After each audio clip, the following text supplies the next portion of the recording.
Jalan utama penghubung Kabupaten Demak menuju Jepara di Kecamatan Karanganyar, Jawa Tengah terendam banjir hingga 50 cm. Banjir terjadi dampak jebolnya tanggul Sungai Wulan pasca hujan lebat yang melanda Demak beberapa hari terakhir. Genangan air terus meluas hingga ke jalan raya kawasan Kecamatan Mijen, Demak dan mengakibatkan kemacetan kendaraan sepanjang 8 km hingga berjam-jam. Petugas kepolisian pun turun tangan mengurai kemacetan. Untuk menanggulangi banjir, BNPB RI berjanji proses perbaikan dan penutupan tanggul jebol akan selesai dalam waktu 7 hari. Hal itu disampaikan langsung oleh Kepala BNPB Letjen TNI Suharyanto saat meninjau langsung proses perbaikan tanggul Sungai Wulan.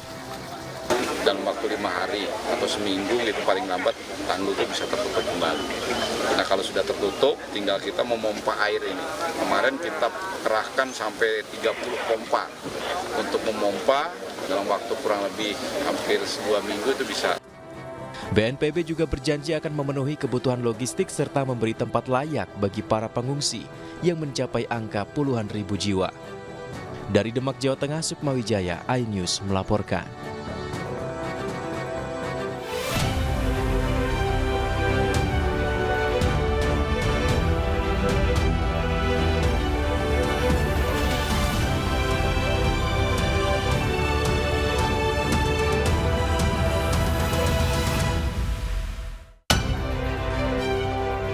Tanggul Sungai Wulan jebol, Demak, Jawa Tengah masih terendam banjir.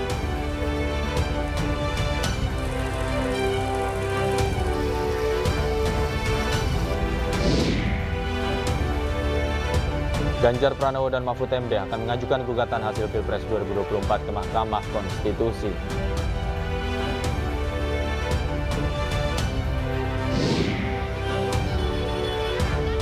Penjual kolak viral di kawasan Mangga Besar diserbu pembeli.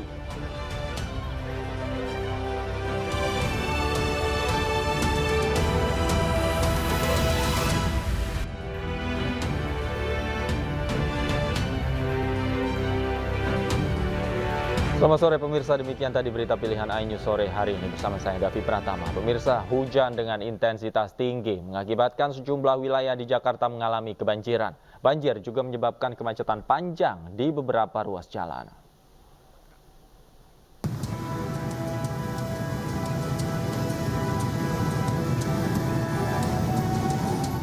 Kemacetan panjang terjadi di Jalan Bekasi Raya Cakung Barat Cakung, Jakarta Timur pagi ini.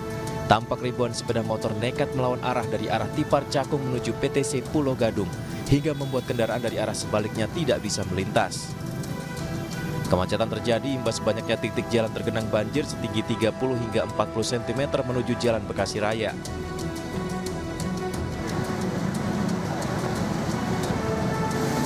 Banjir juga merendam ruas jalan raya Kelapa Gading Hibrida, Kelapa Gading, Jakarta Utara.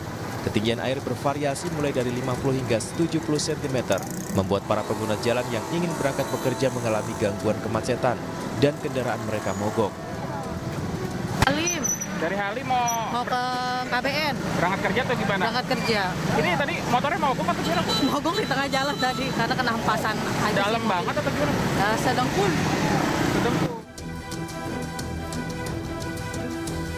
Permukiman warga di Rawa Indah, Pegangsaan 2, Kelapa Gading, Jakarta Utara, Jumat pagi kembali terendam banjir hingga ketinggian setengah meter lebih. Banjir diakibatkan oleh hujan deras yang mengguyur sejak dini hari tadi serta meluapnya Kali Cakung Lama yang berada di dekat pemukiman warga. Warga mengaku banjir kali ini terjadi begitu cepat usai hujan deras turun. Dari subuh. Pas hujan deras atau gimana? Nah, yang pas setengah 5-an itu udah mulai naik air. Biasanya kalau tiap hujan emang selalu begini atau gimana, Bu? Ya kemarin-kemarin sih agak lambat juga. Tapi sekarang kayaknya cepet.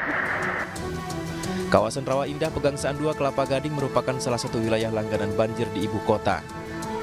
Tim Liputan iNews melaporkan. Pemirsa, hingga kini banjir masih terjadi di sejumlah titik di Jakarta, salah satunya di kawasan Kelapa Gading. Selengkapnya sudah ada rekan kami Nisa Sahib yang saat ini berada di lokasi banjir Kelapa Gading. Selamat sore, Nisa, seperti apa situasi saat ini di Kelapa Gading? Baik Davi dan juga pemirsa, hujan deras yang melanda ibu kota Jakarta membuat sejumlah ruas jalan di ibu kota mengalami banjir seperti di tempat saya melaporkan, yakni di Jalan Kelapa Gading, yaitu Kelapa Hibrida Jakarta Utara. Pada pagi hingga siang tadi terpantau air mencapai 70 cm, tetapi pantauan kami di lokasi pada pukul 17.04 banjir di Jalan Kelapa Hibrida ini sudah mulai surut. Ketinggian air pada sore hari ini sekitar 10 hingga 20 cm saja. Dan banjir itu diperkirakan terjadi sepanjang 500 meter di ruas Jalan Hibrida ini, dan aktivitas lalu lintas pun sudah kembali normal. Yang tadi pagi sampai siang pagi tadi banyak kendaraan yang memilih memutar arah kembali, dan semula pada pagi dan siang tadi banyak warga yang terpaksa memutar arah mencari jalan alternatif lain yang berjarak lebih jauh. Diketahui banjir ini di kawasan Jalan Hibrida ini sudah kerap terjadi, membuat warga tidak ingin memilih untuk mengungsi dan memilih berada dan bertahan di lantai 2 rumah masing-masing. Dan sebagai informasi, pada hari ini Badan Penanggulangan Bencana atau BPBD DKI Jakarta mengumumkan ada sejumlah ruas jalan yang mengalami banjir, yaitu 11 ruas jalan Jakarta. Davi.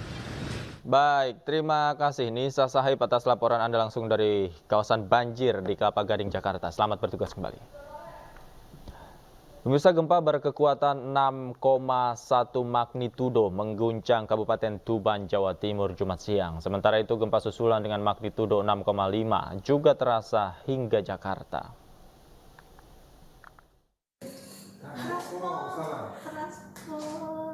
Gempa berkekuatan magnitudo 6,5 skala Richter mengguncang Kabupaten Tuban, Jawa Timur. Pusat gempa diketahui berada di 130 km timur laut dengan kedalaman 10 km. Iya, gak usah lah ya. Tahu di mana ini? Getaran gempa juga terasa hingga wilayah Jakarta. Di gedung Ainis Tower, Jakarta Pusat, durasi gempa dirasakan cukup lama oleh sejumlah karyawan. Ini merupakan gempa susulan di mana sebelumnya gempa terjadi pada pukul 11 siang dengan kekuatan 6,1 skala Richter. Gempa pertama dirasakan oleh sejumlah wilayah Semarang, Bojonegoro, Sidoarjo hingga Surabaya.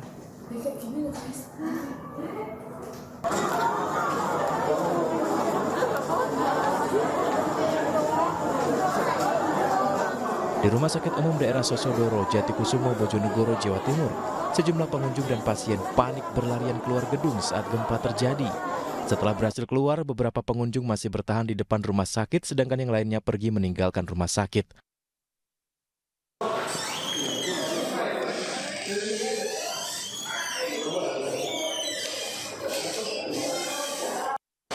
Kepanikan juga terjadi di Mapolda Jawa Timur, Surabaya. Anggota kepolisian dan warga berlarian keluar gedung saat gempa mengguncang. Tim Liputan iNews melaporkan.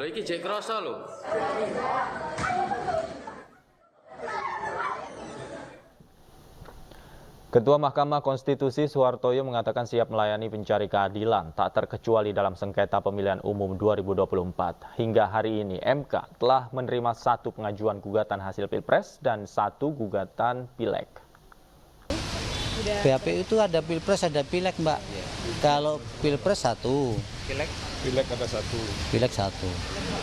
Tidak pernah komunikasi dengan kami ya. Tidak tahu kalau dengan bagian pendaftaran atau bagian konsultasi ya. Dengan kami pimpinan atau hakim ya nggak ada akses untuk komunikasi. Kalau Pilpres pleno terus. Ya. Untuk Pileg? Pileg panel. Ya diproses kan nanti ada, kalau yang Pilpres itu kan ada tidak ada perbaikan ya, mungkin nanti tinggal menunggu di registrasi saja. Kalau sudah waktunya nanti diregistrasi, karena begitu diregistrasi kan argonya terus jalan itu 14 harinya. Jadi yang begitu banyak Pak, gimana kira-kira Pak? Ya kan kami bisa secara bersama-sama membaca, jadi bisa masing-masing mencermati pada bagian-bagian tertentu, akhirnya kan secara utuh bisa dibaca nanti.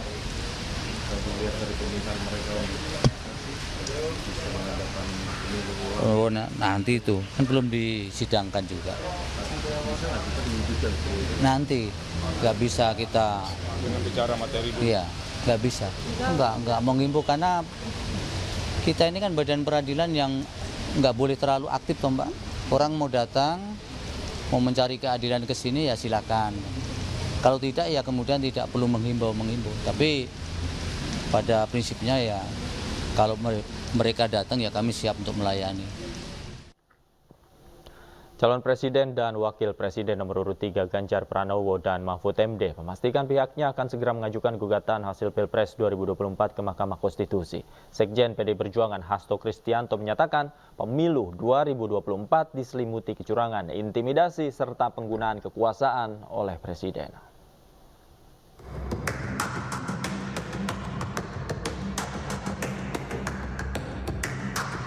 Calon Presiden dan Wakil Presiden nomor 3 Ganjar Pranowo dan Mahfud MD akan mengajukan gugatan hasil Pilpres 2024 ke Mahkamah Konstitusi. Sekjen PDI Perjuangan Hasto Kristianto beserta para elit partai pengusung Ganjar Mahfud menyatakan pemilu 2024 diselimuti kecurangan, intimidasi, serta penggunaan kekuasaan oleh Presiden.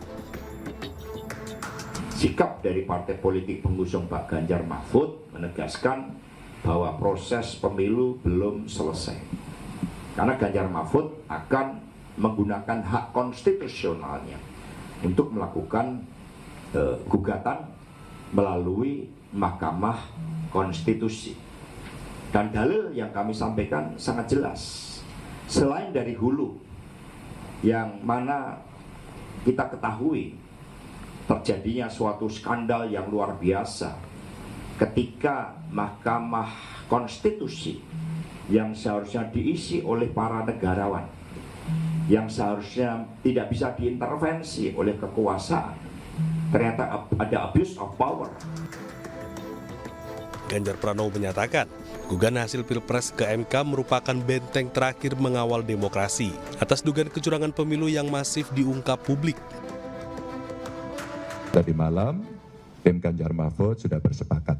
Kalaulah semuanya ini harus diluruskan agar demokrasi bisa berjalan dengan baik, maka benteng terakhirnya adalah Mahkamah Konstitusi. Dan kami sudah menyiapkan tim dari tim hukum untuk kita segera mendaftarkan apakah besok atau Sabtu untuk segera kita menyampaikan seluruh yang ada yang kami persiapkan untuk menjadi pertimbangan hakim konstitusi nantinya. Ganjar juga menyatakan pendaftaran gugatan hasil Pilpres ke MK dilakukan paling cepat pada Jumat atau Sabtu pekan ini. Dari Jakarta, Tim Liputan iNews melaporkan.